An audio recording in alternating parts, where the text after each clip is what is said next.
Últimas horas de janela de transferências, meu povo, e no vídeo de hoje a gente vai falar mais sobre os motivos do Bahia não ter se movimentado no mercado, de acordo com o próprio técnico Rogério Ceni, além, claro, de fazer uma análise do que foi feito até então pelo Bahia e, claro, falar sobre o Luciano Rodrigues, hoje convocado para a seleção uruguaia, já está com a seleção, você já deve imaginar. No vídeo de hoje a gente vai trazer mais informações para você, torcedor, saber se ele vai ser desfalque ou não da equipe do Bahia no próximo jogo, do Esquadrão de Aço pela Copa do Brasil, no jogo de volta contra a equipe do Flamengo. Então, meu povo, o vídeo de hoje tem muita informação bacana, tem muita informação relevante. Já peço muito o teu like no início desse vídeo para você ajudar o canal e também o nome do Esporte Clube Bahia, além, claro, de se inscrever para você, torcedor, não perder nenhum conteúdo. E lembrando, assim que a gente chegar a 10 mil inscritos, vamos sortear uma camisa aqui do Bahia para você, torcedor. Então, se você quer ganhar uma camisa do Bahia, clica no botão de se inscrever aqui embaixo para poder participar também desse sorteio. Meu nome é José Victor, para quem ainda não me conhece. Sou produtor de conteúdo aqui do Meu Bahia e vamos começar esse vídeo para a gente não perder tempo, meu povo, falando sobre Luciano Rodrigues primeiro, para depois a gente entrar de fato nas informações sobre a janela de transferências.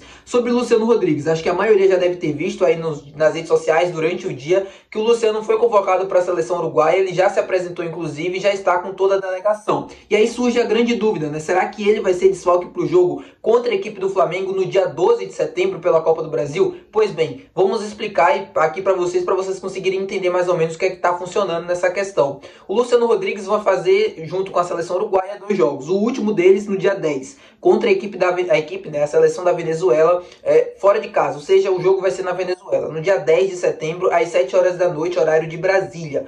A expectativa é de que o Luciano Rodrigues não tenha tanto minutos, assim como o próprio Santiago Arias, que eu expliquei para vocês. O Luciano Rodrigues não é titular na seleção, a mesma coisa do Santiago Arias, e a expectativa é de que ele possa entrar em campo por 30, 40 minutos, a depender ali do contexto do jogo, a depender do resultado também, e que ele possa fazer poucos minutos. Então, se isso de fato se confirmar, como é no caso do Santiago Arias, essa expectativa dele não ser titular, muito provavelmente, assim que acabar o jogo, assim que ele for liberado da delegação uruguaia, ele já deve viajar para o Brasil para poder se juntar à delegação do Bahia, que já deve estar concentrada lá no Rio de Janeiro para este jogo do dia 12. Então, a expectativa é de que ele possa sim enfrentar o Flamengo, que ele possa sim se juntar com o elenco, com o grupo e poder participar normalmente dessa partida. Lembrando, ele precisa, a expectativa ela precisa se cumprir. O que é essa expectativa? Ele não ter tantos minutos. Se ele não tiver tantos minutos assim, se ele não for, por exemplo, titular nos 2 jogos e jogar mais de 70 minutos, muito provavelmente ele vai estar à disposição do técnico Rogério Ceni para o jogo do dia 12. A mesma coisa Santiago Arias.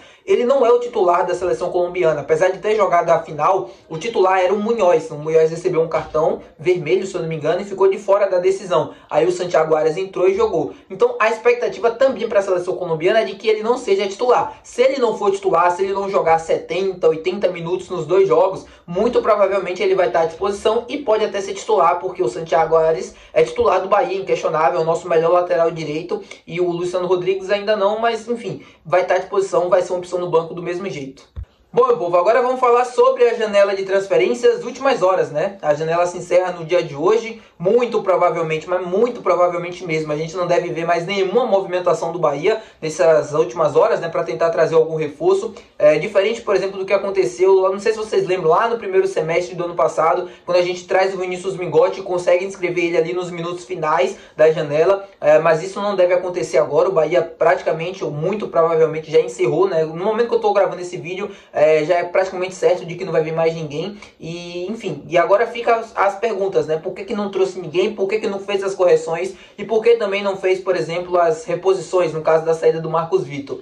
Ontem o técnico Rogério Ceni deu uma entrevista coletiva depois do jogo, e ele foi perguntado sobre a janela de transferências, foi perguntado sobre a possibilidade de novos reforços desses minutos finais, para poder trazer alguma reposição ou para trazer também alguma característica a mais para a equipe. E o mesmo disse com todas as letras: a gente está no limite do orçamento. Ou seja, claramente falando sobre essa não vinda de reforços agora nessa janela, da expectativa do torcedor e tal, por conta de um limite de orçamento. Eu sei que para vocês e para a maioria dos torcedores é um pouco complicado de entender, porque o Bahia faz parte do Grupo City, tem muito dinheiro, e por que não se investe, por que não se gasta? Mas o Grupo City tem uma filosofia, tem um modo de fazer futebol, em que o limite nas contratações, o limite financeiro, isso é respeitado na maioria dos clubes. E aqui no Bahia, no caso, o próprio Rogério disse, não está sendo diferente.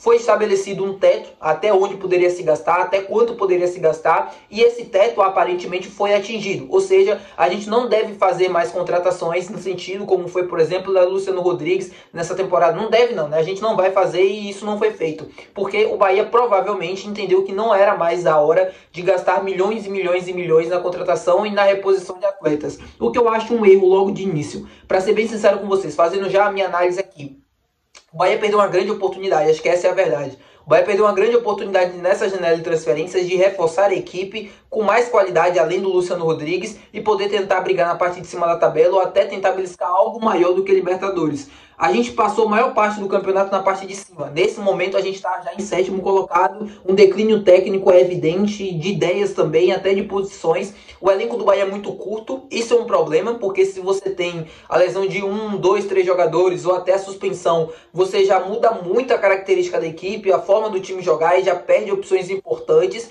O Bahia corre um risco, na verdade. Por exemplo, se o Everton Ribeiro fica fora, tem o Depena, mas aí o Depena tem que entrar no time titular e a gente não tem ninguém no banco com a característica parecida. É muito curto, é um cobertor muito curto que é muito arriscado. Eu entendo porque dentro do futebol europeu, o Grupo City vem de lá, então o modo de pensar futebol é muito baseado nisso. A janela do meio do ano, do meio da temporada, sempre é para reposições, na maioria dos clubes europeus, mas aqui a gente está falando de um contexto totalmente diferente. Era um Bahia que já tinha um elenco curto, que se viu numa posição muito boa na tabela, mas que claramente necessitava de correções, até de novos jogadores, novas qualidades, novas funções, até para você poder também não sobrecarregar alguns jogadores, e isso não aconteceu. É um time que nesse momento tem um cobertor muito curto e corre um risco muito grande, para ser bem sincero. O Iago Borducci, que já era uma contratação desde o início da temporada, chegou, mas como eu sempre expliquei para vocês, é um cara que, tecnicamente falando, é muito bom. Ele não demonstrou ainda nem 50%, na minha opinião, do que ele jogou na Bundesliga. Fisicamente é um jogador comprometido, por quê? Porque ele vem de uma temporada completa no futebol europeu. Essa meia temporada para ele aqui era onde ele devia estar tirando as férias. Ele, na verdade, não teve férias, ou teve férias bem reduzidas. Então, assim, não é um cara que vem para resolver os problemas, é um cara que chega para agregar, mas não é a solução dos problemas, e também nem é titular. E o Luciano Rodrigues é a contratação mais cara da história do nosso clube, hoje é banco, e não consegue ter minutagem porque o técnico não consegue fazer ele encaixar ele do lado, e centralizado também ele não deve estar funcionando. Não deve estar funcionando não, ele entrar bem, mas enfim, aparentemente ele não vai tirar o Cauli para colocar o Luciano Rodrigues. Então, gerando assim diversas incógnitas na mente do torcedor. É realmente complicado de entender, mas eu espero que a gente consiga melhorar, espero que a gente consiga, com esse elenco que a gente tem em mãos, conseguir o nosso objetivo, que é uma vaga na Libertadores. E como eu falei para vocês anteriormente, alguns dias atrás, não se iludam com qualquer coisa diferente de uma Libertadores. O nosso objetivo é esse, G6.